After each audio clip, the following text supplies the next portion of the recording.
Tayo po ay nagpapatuloy sa ating Communion Sermon Series.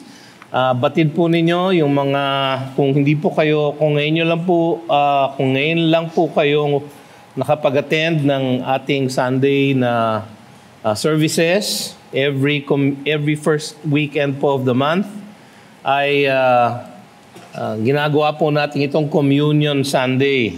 No? At meron po tayong Communion Series na sinusunod. Inaaral po natin yung Gospel according to Luke.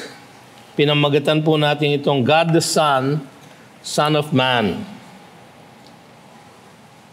Ang title po ng ating mensahe ngayong hapong ito ay Ang Tunay na Pamilya ni Jesus. Ang tunay na pamilya ni Jesus. Marami pong kalituan, mga kapatid, tungkol sa earthly life ng ating Panginoong Jesus. No? Sapagkat siya po ay nagkaroon ng earthly family o pamilya dito sa lupa. Nagkaroon po siya ng earthly parents. Nagkaroon po siya ng mga kapatid, no, sa kanyang pamilya dito sa lupa. At marami ang hindi nakauunawa kung ano ba talaga ang turo ng Biblia tungkol sa pamilya niya. At sino ba talaga ang miyembro o bahagi ng tunay na pamilya ni Jesus? Sa Matthew chapter 7, verses 21 at verse 24, inilahad ni Kristo Jesus na ang marka ng mga tunay na miyembro ng kanyang pamilya ay ang pagsunod nila sa salita ng Diyos. Ang sabi po sa Matthew 7:21, "Not everyone who says to me, Lord, Lord, will enter the kingdom of heaven, but the one who does the will of my Father who is in heaven." Ito po ay isa sa pinaka-nakakatakot na verses sa Matthew sa buong New Testament, sapagkat sinasabi dito na merong mga Kristiyano na magpo-profess ng kanilang pananampalataya kay Jesus. They will profess the faith but do not possess the faith. In fact, dito po sa kanilang pagkakatawag sa ating Panginoon, yung pong pagtawag na Lord, Lord, yung pong 2 beses nila inulit, no? Yung po ay isang term of endearment. Ang ibig sabihin po noon, close sila sa Panginoon. O yun ang akala nila. Pero ang sabi ng ating Panginoon, hindi lahat ng nagsasabi na sila ay close sa akin ay membro ng aking pamilya, but the one who does the will of my Father who is in heaven. Inulit niya po yung kaisipan na yon sa verse 24. Ang sabi niya doon, "Everyone then who hears these words of mine and does them will be like a wise man who built his house on the rock." Everyone who hears these words of mine, yung lahat ng kanyang itinuro doon sa Sermon on the Mount at sa buong Gospel of Matthew, lahat ng kanyang mga salita, and everyone who hears these words of mine and does them, yung pong importante, and does them. No? Hindi lang po alam ang salita ng Diyos, kundi sinusunod ito sa kanilang mga buhay, is like a wise man who built his house on the rock. Ang ating teksto sa araw na ito, maikli lang po, verses 19, 20, and 21 na Luke chapter 8. No? So malamang po, maikli lang ang sermon natin ngayong hapong ito. Itong teksto po na ito ay karugtong ng kanyang turo tungkol sa pusong tatanggap ng kanyang ebanghelyo. Kung wala po kayo dito nung last few Communion Sundays namin, pinag-aralan natin yung parable of the soils. No? Nasa chapter 18 yon, nasa starting in verse 4 hanggang verse 15. Yung parable of the soils, mas sikat sa tawag na parable of the sower and the seed. Pero actually, ang punto ng parable ay yung mga iba't ibang klaseng lupa na dinadapuan ng binhi na sinasaboy ng isang farmer sa ancient Israel. At ang punto po nung parable na yon ay marami pong mga makaririnig ng ebanghelyo ng kaligtasan, pero yun lang pong puso na inihanda ng Panginoon, katulad ng isang mayamang lupa na inihahanda lamang ng Panginoon, yun lamang pong pusong iyon ang tatanggap ng ebanghelyo at magbibigay bunga dito. Sinundan po yun nung katuruan niya tungkol sa tamang pagtugon sa ilaw na dala ng ebanghelyo, no? Na ito ay dapat nating i-share sa iba, ito ay dapat nating ipamuhay sa ating mga buhay. At ito pong ating tekstong ito ay kasunod noon. Sapagkat dito, kanyang bibigyan diin yung sinabi niya sa verse 21. My mother and my brothers are those who hear the word of God and do it. Yung po sinabi niya sa Matthew 7:21, yung po sinabi niya sa Matthew 7:24, at sa ibang parte pa ng scripture. Bibigyan din niya yon na ang pusong tumanggap ng binhi ng ebanghelyo at ito'y namunga sa kanilang buhay, ang pusong ito, ang buhay na ito ay ilustrasyon ng kung sino ang makakapasok sa kanyang kaharian. Yun ay yung mga taong who will hear the word of God and do it. Titingnan po natin yon sa mga talatang ito. Makikita natin dito sa maiksing salaysay na ito ng sinubok ng kanyang pamilya sa lupa na makialam sa kanyang gawain. Ipinakita niya kung sino ang tunay na pamilya niya. At ito ay ang mga makikinig at susunod sa kanyang salita. Ngayon, ito pong salaysay na ito ay nasa Matthew din, tsaka nasa Mark. So, babasahin ko po yung parallel verse sa Matthew tsaka sa Mark, maiksi lang naman, para makuha natin ang buong kwento. Sa Matthew chapter 12, 46 to 50, ang sabi dito, while he was still speaking to the people, dahil siya po ay nagtuturo, no? Behold, his mother and his brothers stood outside, asking to speak to him. Siguro po maraming tao, siksikan, siya po ay nasa loob na loob ng bahay o loob ng lugar kung saan siya nagtuturo. Kaya his mother and his brothers stood outside, asking to speak to him. But he replied to the man who told him, so hindi po yung mga magulang, yung mga pamilya niya ang nagsabi sa kanya na, hoy, nandito kami sa labas. Pinasabi lang po, dahil siguro hindi sila talaga makapasok. Who is my mother and who are my brothers?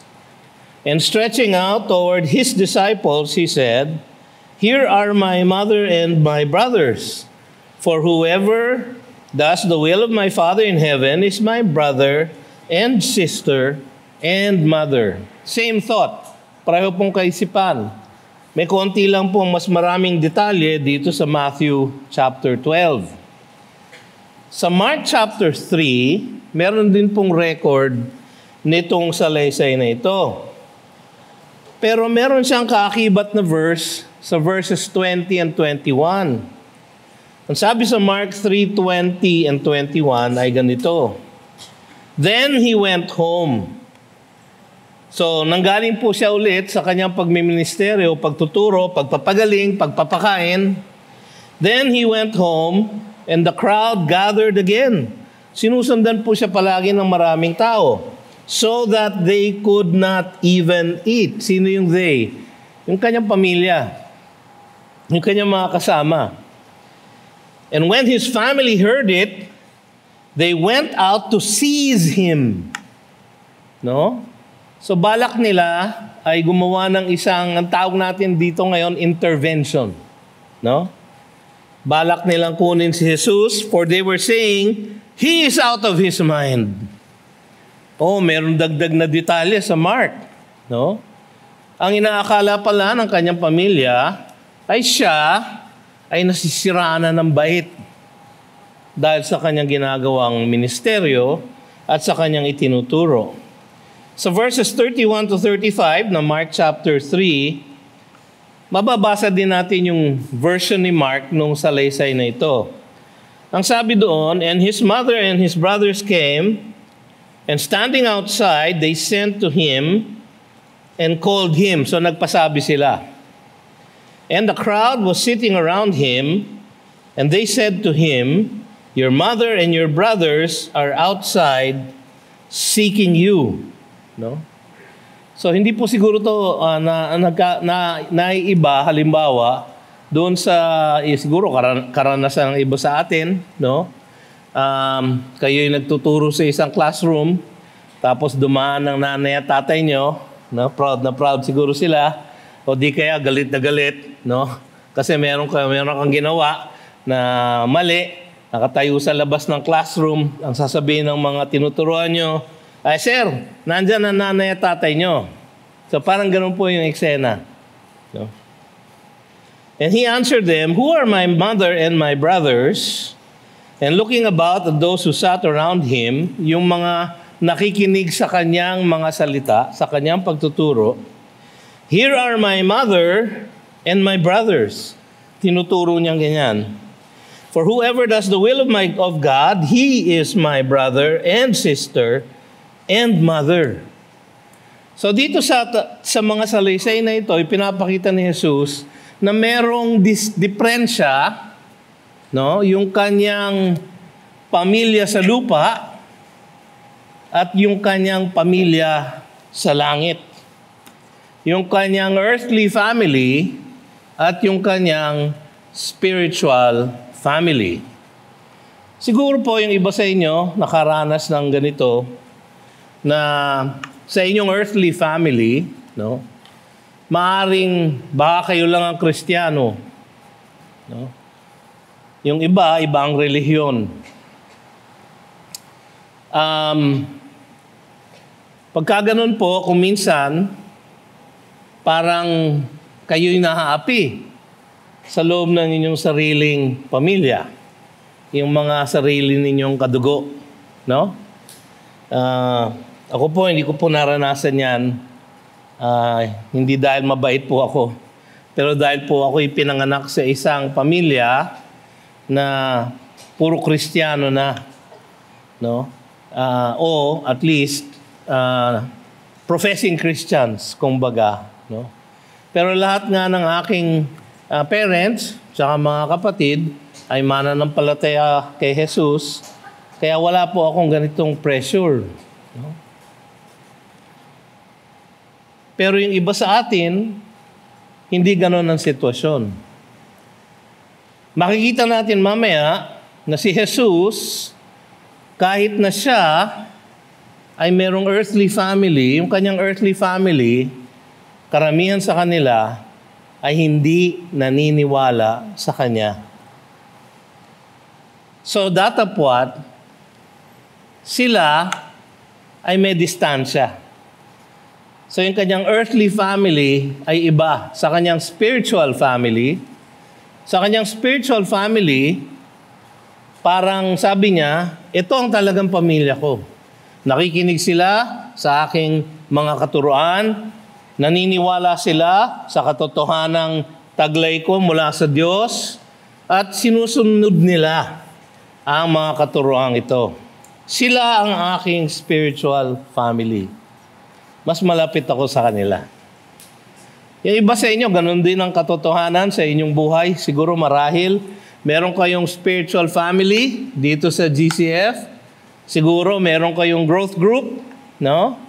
Na palagi kayong nagkikita, magkakasama kayong kumain. At dahil nga kayo ay nagkakaisa sa pananampalataya kay Jesus, sabay-sabay kayo nag-aaral ng Biblia, at kayo nagbabahagi na ng inyong mga dalahin sa buhay, sila marahil ay mas malapit sa inyo kisa sa inyong pamilya na kadugo. No? Hindi po lahat ganyan ang sitwasyon, pero meron pong iba sa atin na ganyan. Well, dito po sa case ng ating Panginoong na si Jesus, ganyan din po ang katotohanan ng kanyang hinarap at nagbibigay siya ng magandang turo tungkol sa sino ang tunay niyang pamilya at paano ba sila lumalakad sa pananampalataya. So tingnan natin yung una, ang pamilya ni Jesus sa lupa, verses 19 and 20. Then his mother and his brothers came to him, but they could not reach him because of the crowd, and he was told, "Your mother and your brothers are standing outside, desiring to see you." So alam na natin yung sitwasyon.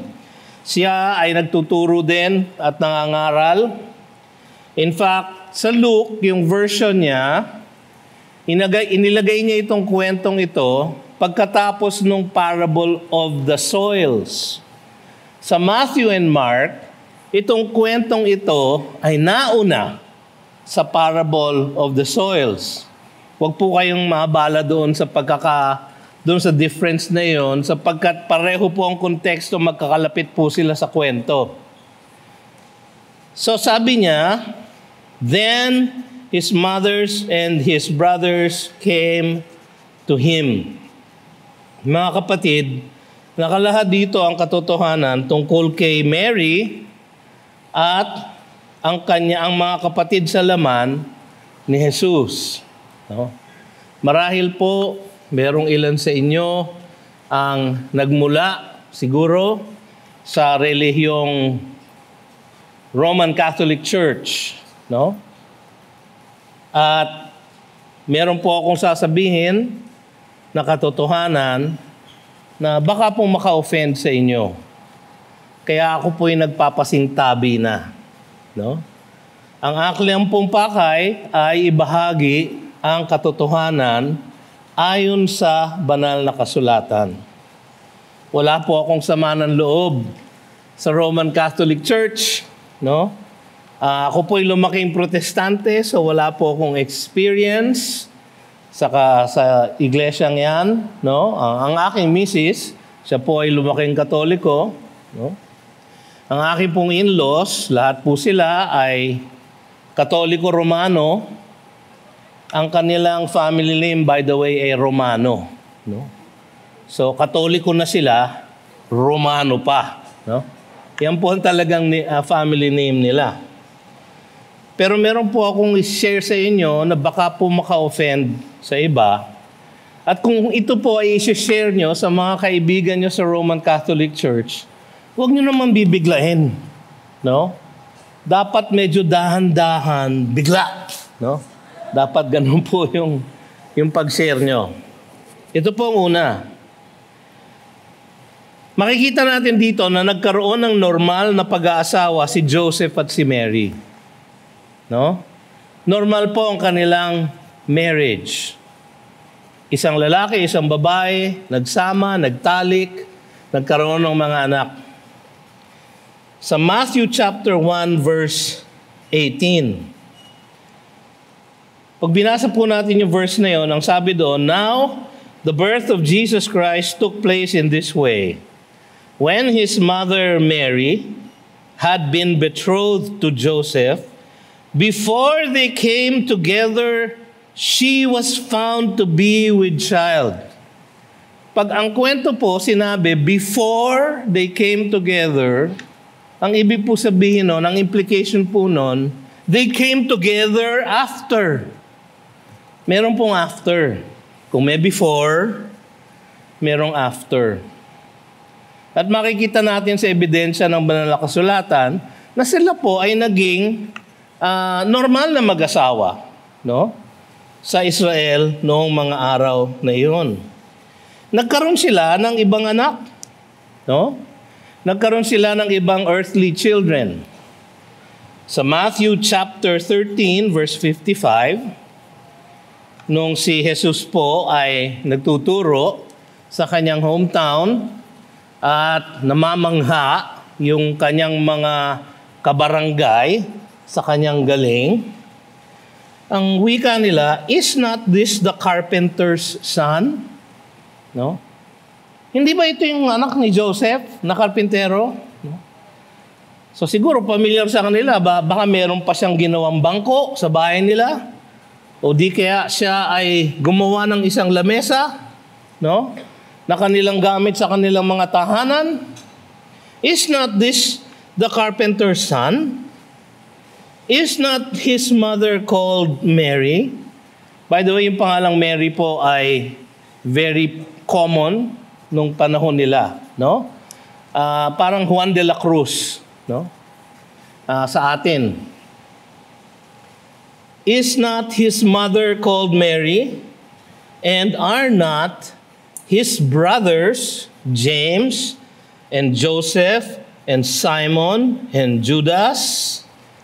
And are not all his sisters with us? No? Sisters, more than one. So, kung babasahin po natin sa ebidensya ng verse na ito, meron po siyang 4 na brothers. Si James, siya po ang sumulat ng letter ng Epistle of James. Siya po ang naging chairman ng Elders Council ng Jerusalem Church. Makikita po natin yan sa Acts 15.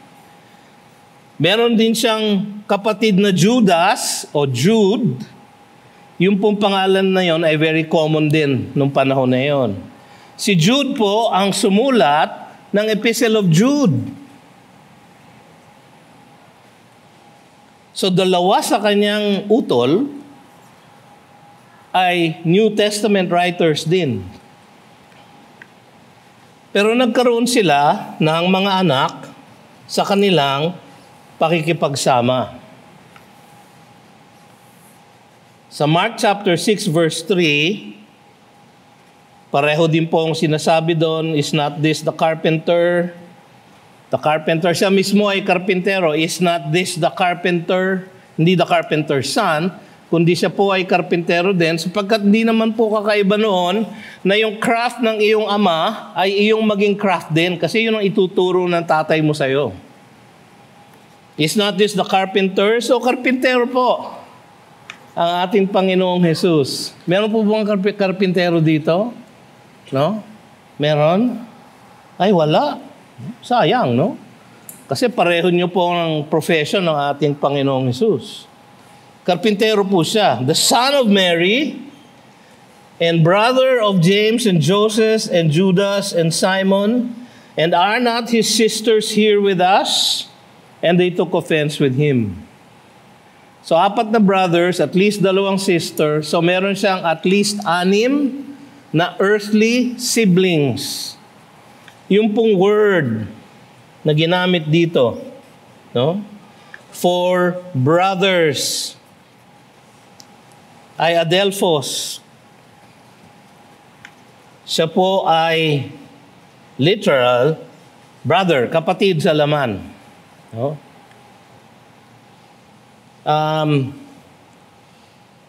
Meron pong katuruan sa Roman Catholic Church na sila po ay pinsan, no? Pinsan ni Kristo Jesus. Pero iba po ang salita para sa pinsan. Sa Colossians chapter 4 verse 10, pinapakilala si Mark, the cousin of Barnabas. Yung pong salita for cousin, anepsios. Hindi po adelphos. Yung salita for sisters ay adelphas. Female version ng adelphos. Ang sabi naman ng iba, ito ay mga anak ni Joseph bago niya pinakasalan si Mary. Wala pong ebidensya sa scripture na si Joseph ay ganong kalaki ang tanda kay Mary, nasa nababasa natin, sila ay halos magkasing edad, pareho po silang teenager, at wala pong ebidensya na merong ibang asawa si Joseph. Pero yun po ang sinasabi ng ating predominant religion. Hindi ang mga kapatid sa laman. Kapatid yan o pinsan yan. Pero adelphos ang ginamit, hindi anepsios. Mga anak yan ni Joseph in a previous marriage. Pero wala pong evidence noon sa scripture. So nagkaroon sila ng ibang anak. Alam nyo, si Joseph at si Mary ay very devout Jews.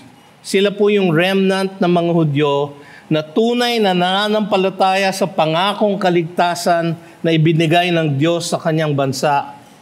At sila ay tapat na sumusunod sa lahat ng mga kautusan ng Diyos. Naging tapat sila sa pagpapamilya na inutos ng Diyos. Sa Genesis 1:28, sabi ng Panginoon, "And God blessed them." Sino si them? Si Adam at si Eve. "And God said to them, be fruitful and multiply." So yung pag-aasawa po at pagkakaroon ng maraming anak, no? Well, ng mga anak, no? Hindi naman kailangan marami, no? Pero kung marami po ang anak nyo, hindi po kasalanan yon. No? So, kami po ng misis ko, alam nyo, hindi kami magkaanak. Binigyan kami ng isang biological son lang, pero nag-adapt po kami ng 3. No? Yung isa po, aming daughter ay namatay nung siya ay baby pa, kaya nag-adapt pa kami ng isa pang daughter. So, napakalaking blessing po yung magkaroon ng anak na nagmumula sa inyong pagmamahalan ng inyong asawa. Hindi po yun unholy. Si Mary po is not a lesser Christian dahil siya ay nag-asawa at nagkaroon ng ibang anak. So nakalahad dito yung katotohanan yun. Anong ginagawa nila? Tinangka nila na iligtas ang ating Panginoon, na inakala nila na mali ang ginagawa at parang ipinapasok sila ang kanilang pamilya o ang kanyang sarili sa malaking kahihiyan. Binasa po natin kanina yun sa Mark chapter 3. Alam natin na tunay ang pananampalataya ni Mary kay Jesus. Sapagkat sa kanyang Magnificat, sa Luke chapter 1 verse 47, kanya pong inawit, "And my spirit rejoices in God, my Savior." Alam po niya na siya ay makasalanan, talus po niya na kailangan niya ng isang tagapagligtas, at ang kanyang anak na sa kanyang sinapupunan ay ang tagapagligtas na iyon. Malinaw po yon sa sinabi niya. So kung susunod lang tayo sa sinabi ni Maria sa Biblia, hindi po natin siya akalain na parang Diyos na dapat sambahin. Nananampalataya si Mary kay Jesus. Pero siguro, sa paglaki ni Jesus, kasi anak niya di ba? So, nakita niya siguro, ang bait naman itong batang ito. Madalas siguro, sinasabi niya kay James, tsaka kay Joseph, tsaka kay Simon, tsaka kay Judas, "Bakit hindi kayo tumulad sa inyong kuya?" No? Puro kayo pasaway. Gayahin nyo yung inyong kuya. Palaging sumusunod. Sapagkat natitiyak ko po na siya ay masunuring anak. No? Kaya po siguro, tunay din na walang ganitong pananalig ang kanyang mga kapatid sa kanya. Siguro merong tension. No? Siguro si Jesus talagang mabait. At dahil siya'y mabait, alam mo, pag may mabait kang kapatid, nagmumukha kang demonyo no? Meron po akong ganyang kapatid no? Yung kuya ko, mabait Palaging sumusunod, palaging, "Uy, umuwi na tayo, gabi na." No? Palaging ganun. Ako naman yung "Uy, ano ngayon?" No? Nag-enjoy pa tayo, muna tayo umuwi. No? Parang, huy, huwag tayong iinom. Bawal yan. Sabi ko, ano ngayon? Masarap ang beer pag malamig. No? So siya yung mabait siya, no? Wala siyang bisyo. Ako po ang puro may bisyo. Kaya siya mukha siyang anghel, ako mukha akong demonyo. Siguro po, yung mga kapatid ni Jesus, ganito ang nararamdaman sa kanya. Iniisip nila, wala namang pagkakaiba itong aming kapatid sa amin. Bakit dapat namin siyang sundin? Kaya sa John chapter 7 verse 5, sabi doon, siya po ay papunta sa templo dahil meron pong Feast of Booths. Yung Feast of the Tabernacles, no? Kung saan ay naalala ng Israel ang kanilang journey sa wilderness, kung saan sila ay tumira sa mga tent. Sabi dito, now the Jews' Feast of Booths was at hand. So his brother said to him, "Leave here and go to Judea, that your disciples also may see the works you are doing." So parang sarcastic, no? Lumarga ka, no? Magpakita ka sa kanila, no? Para sumikat ka, no? Parang ganun ang tone. For no one works in secret if he seeks to be known openly. If you do these things, show yourself to the world. Sarcastic talaga. Siguro si James yung nagsasalita. Tapos sabi sa verse 5, for not even his brothers believed in him. Alam ni Jesus ang kanilang pakay at puso. Alam nila na sila siguro ay nag-aalala sa Kanya.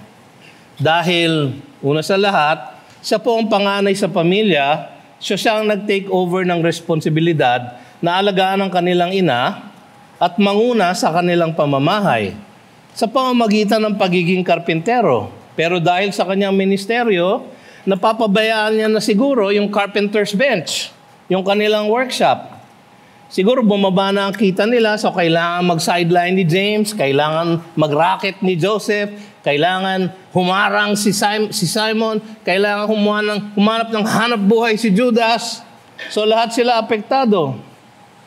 Si Mary naman, worried siya dahil siguro nakikita niya na pagod ang kanyang anak. No? Kung meron po sa inyo na may anak na pastor, no? Mauunawaan niya po ito.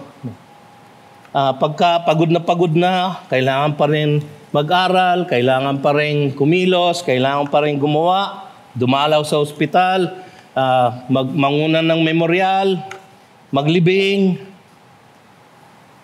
Kuminsan, naawa ang ina at ganon din si Mary. So marahil ganon ang kanilang pakay, ganon ang laman ng kanilang puso. O di kaya, kinakabahan sila dahil nag-a-attract na ng attention si Jesus. Sila ay nasa Capernaum nitong nangyari ito. Pero yung mga Hudyo, mga Jewish leaders na nasa Judea, sa Jerusalem, ay naririnig na nila ang tinuturo at sinasabi ng propeta na ito. Tinatawag siyang propeta ng mga tao. Tinatawag siya na, hindi kaya't ito ang hinihintay natin na Mesiyas? Makikita po natin yun sa John chapter 7, nagtatalo na po ang mga tao. Hindi kaya't siya ang Mesiyas? Siyempre, yung mga religious leaders, mawawala sila ng poder, mawawalan sila ng kapangyarihan. No? Yung lahat ng kanilang mga project na sila ay contractor, no? Baka mawala lahat sa kanila. Baka yung mga Rolls Royce nila at mga Bentley ay mabawi o mawala. Sapagkat alam nyo, meron po talagang racket ang mga Jewish religious leaders noong panahon na yon. Sila ang nagbebenta ng mga hayop na inaalay sa templo. At dahil madalas yung mga taong nagbabiyahe ay wala nang dalang hayop na pang-alay, nagbebenta po sila sa templo at binebenta po nila na meron ng added tariff. No? Para silang si Donald Trump. Dinadagdagan na nila ng taripa, ng premium. So siguro yung isang lamb ay magkukos na doble at doon po sila kumikita. So takot ang mga religious leaders sa kanya. Alam ng mga kapatid ni Jesus na alam na, nabuking na siya, alam na siya ay tinatawag niyang sarili niya na Mesias, at marahil sila ay concerned na siya ay mapahamak. Napahamak na nga po. Yung kanilang worst fears ay nagkatotoo, siya po ay hinuli, siya po ay nilitis, siya po ay ginulpe, siya po ay pinako sa krus. Yung po ang kanilang greatest fear. Kaya inaawat nila, nililigtas nila ang kanilang kapatid. Kasi parang nasisiraan na ng bait. Kung minsan mga kapatid, kung kayo po ang Kristiyano lang sa inyong pamamahay, yung baka yung mga magulang nyo, mga kapatid nyo, ang iniisip, buo pa kaya ang sentido komon nitong anak namin na ito? Tuwid pa kaya siya mag-isip? Para siyang nasisiraan ng bait. Naniniwala siya sa isang Panginoon na hindi nakikita, sa isang relihiyon na pananampalataya lamang ang inaasahan. Para siyang nasisiraan ng bait. Ganun po ang nararamdaman ng mga kapatid ni Jesus at siguro dahil sa impluwensya nila ng kanyang ina. Alam ni Jesus ang kanilang pakay at puso, ngunit hindi siya magkukulang halimbawa sa kanyang pagtingin kay Mary. Sa John 19:26, habang siya ay nakabayubay sa krus, ang sabi niya, when Jesus saw his mother and the disciple whom he loved, si John po yun, standing nearby, he said to his mother, "Woman," hindi po yung disrespectful na salita. Isang maraming respeto, parang ginang. Ginang. Woman. Pero sa kanyang pagsabi nung paggamit ng ganong salita, kanyang ipinapakita na nag-iiba na ang relationship niya sa kanyang earthly mother.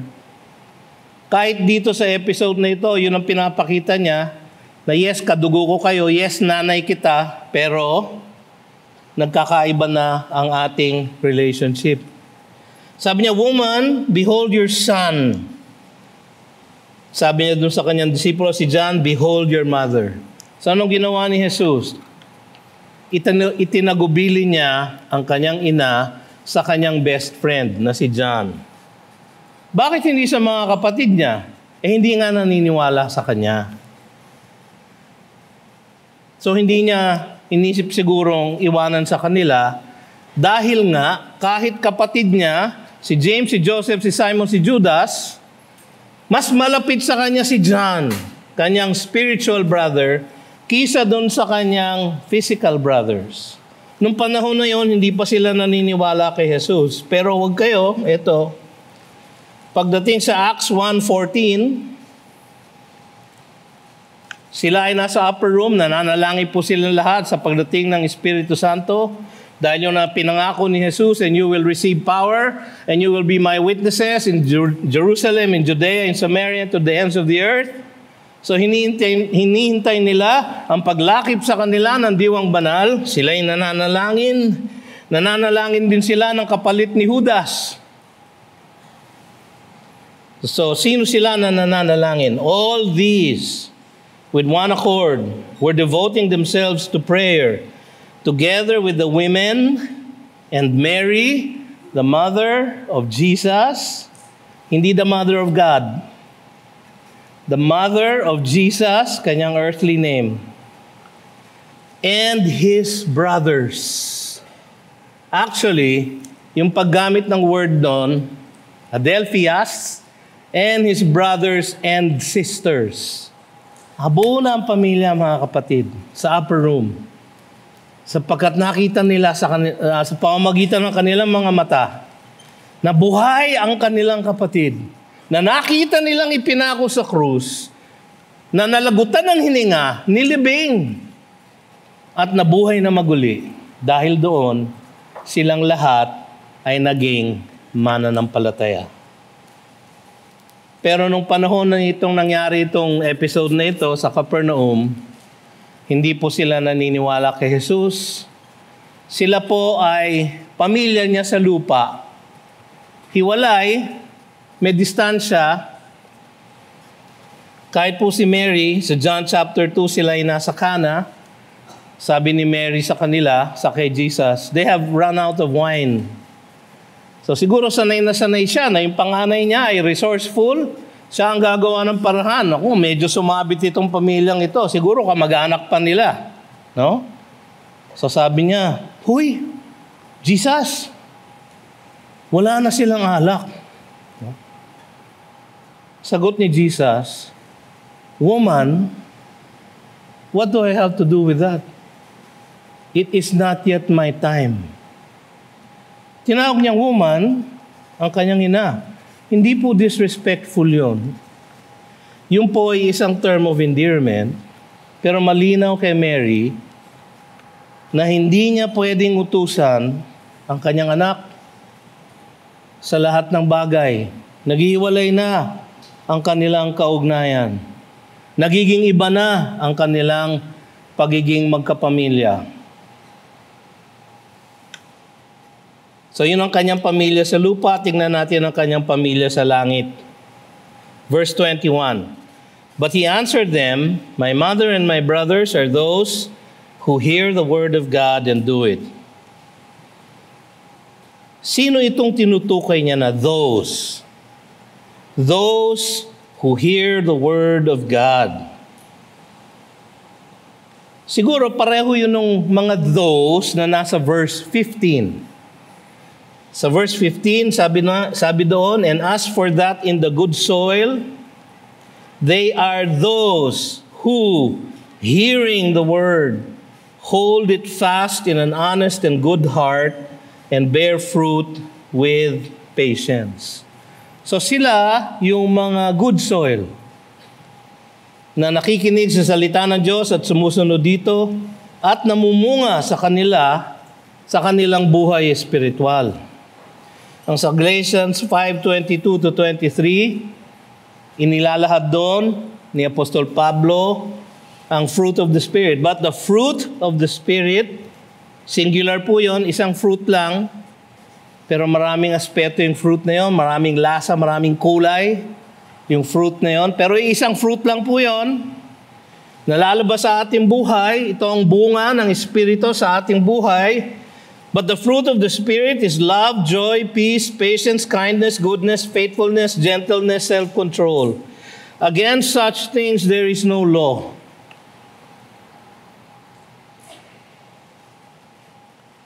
Sabi niya sa John 15:5, sa Last Supper discourse niya, "I am the vine, you are the branches. Whoever abides in me, and I in him, he it is that bears much fruit. For apart from me, you can do nothing." Later on, sa verse 7, sabi niya, "If you abide in me and my words abide in you." So kung sino man ang nakikinig sa kanyang salita at sumusunod dito, yun po ang kanyang pamilya. Sila yung mga good soil na nakikinig, sumusunod, at dahil doon, sila ay namunga. Lilinawin ko lang ulit mga kapatid, alam naman natin to sa ating series sa Galatians, na ang kaligtasan po ay hindi dahil sa tayo ay nakinig at masugid na sumunod. No? Kasi alam nyo,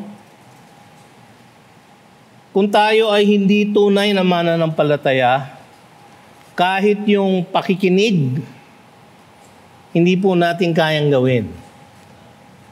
Ang sabi ng 1 Corinthians 2:14, "And the natural man does not perceive the things of the Spirit because they are spiritually discerned." Ang sabi ng 2 Corinthians 4:4, "And the prince of the power of the air has blinded the minds of those who are perishing." So wala po tayong kakayanan bago tayo iligtas ni Jesus na makinig at sumunod. Ang pagsunod po ay bunga, hindi sanhi ng ating kaligtasan. Ang tunay na niligtas ni Jesus ay mamumunga ng pagsunod sa kanyang salita. Ito ang mga naligtas sa pamamagitan ng pananampalataya lamang, ngunit ang pananampalatayang iyan ay nagbubunga ng tapat na pagsunod sa salita ng Diyos. Sabi nga ni Martin Luther, we are justified by faith alone, but that faith is not alone. Kasama po doon ang pagsunod. Bunga po noon ang pagsunod. Sabi sa James chapter 1 verses 21 to 22, therefore put away all filthiness and rampant wickedness and receive with meekness the implanted word which is able to save your souls. Supernatural po yung nangyayari sa puso natin when we receive the implanted word. Kung paano po hindi kayang pakialaman ng isang farmer ang pagtanim niya ng binhi at ang pamumunga nito sa loob ng lupa, ganun din po wala po tayong kapangyarihan na gawa ng paraan ang pagtanggap ng implanted word at ang pamumunga nito sa pamamagitan ng pagsunod natin sa Kanya. Siya lang po ang gumagawa nun. Ang tawag po natin doon, being born again.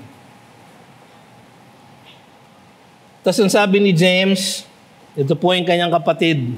No? But be doers of the word and not hearers only, deceiving yourselves. Be doers of the word, not hearers only.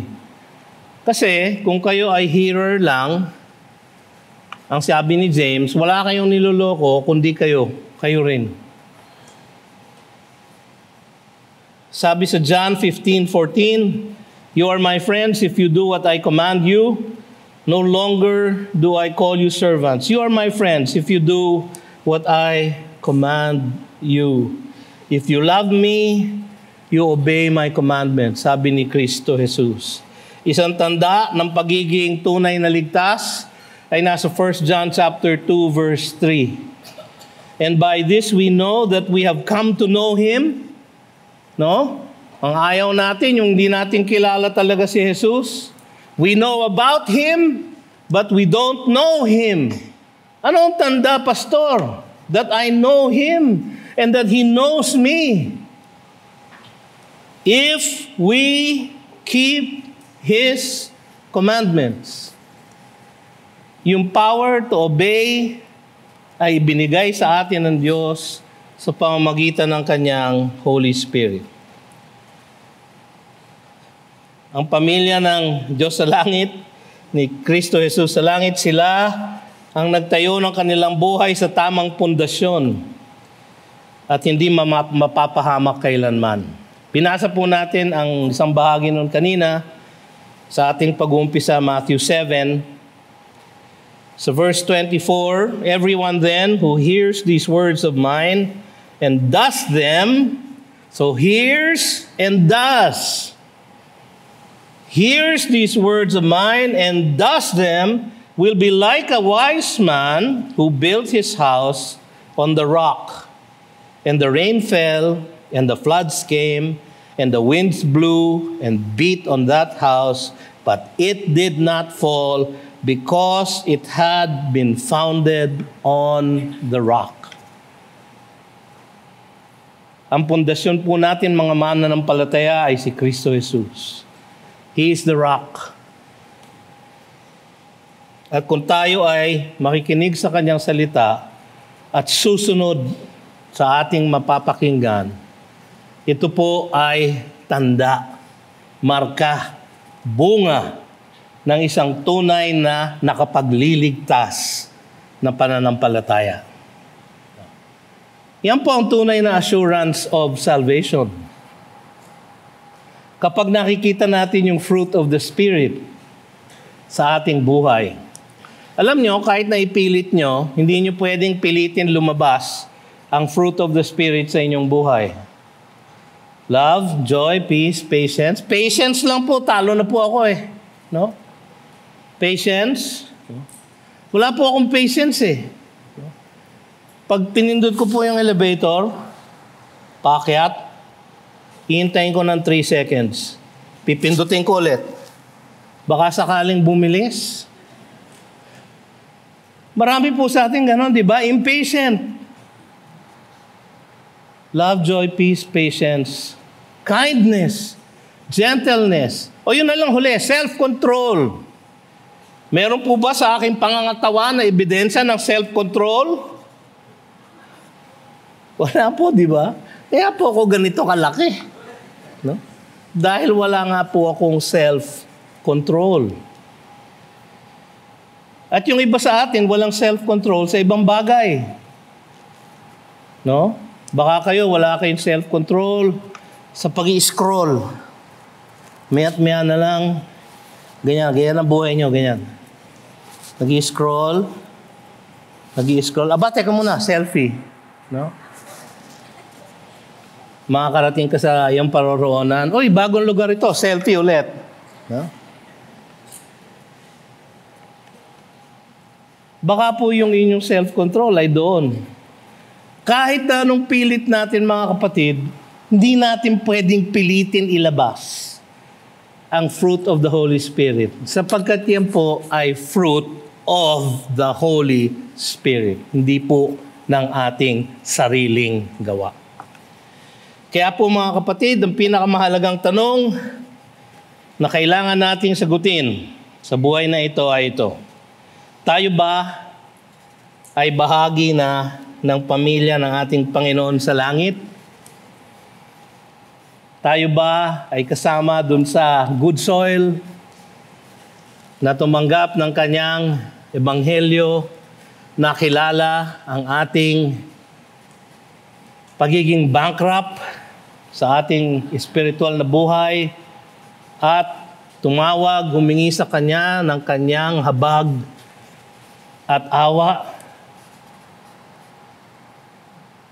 Tayo ba ay tumigil na sa ating pag-asa sa sarili nating kabutihan, sa sarili nating relihiyon, sa sarili nating mabubuting gawa upang tayo ay maligtas? Baka po kayo'y umaasa na ako'y laking GCF. No? Pastor, dito na po ako lumaki. No? Malamang dito po ako ililibing. Kung hindi ka tunay na mananampalataya, baka hanggang dito ka na lang. No? Hindi po nakapagliligtas ang pagiging miyembro ng GCF. Yung pag-attend ng growth group, pag-attend ng Bible study, pag-attend ng worship service. Baka iniisip ng iba sa inyo, mag-a-attend ako ngayon, magbabawas ako ng aking kasalanan. Traditional po na kaisipan natin yan. Pero hindi po yan ang sinasabi ng Biblia. Kayo ba ay bahagi na ng pamilya ng ating Panginoon sa langit? Nananampalataya na ba tayo kay Jesus para sa ating kaligtasan? Kay Jesus lamang at wala nang iba. Ang ating bang mga buhay ay namumunga ng tapat ng pakikinig at pagsunod sa kanyang salita? Mahirap po kasi sumunod. Hindi po ba? No? Ewan ko sa inyo, dahil ako po'y lumaking pasaway. No? Parang allergic po ako sumunod sa aking magulang. Parang ikamamatay ko yung sumunod sa aking mga magulang, sa aking tatay. Laking sakit ng ulo po ako ng aking ama. Pero naging pastor po ako. Dahil sa kahabagan ng ating Panginoon. So mga kapatid, huwag po tayong aasa sa kahit na anong kakayanan natin na akala natin tayo meron, kundi umasa tayo lamang sa kaligtasan na alok at dala ng ating Panginoong Hesukristo.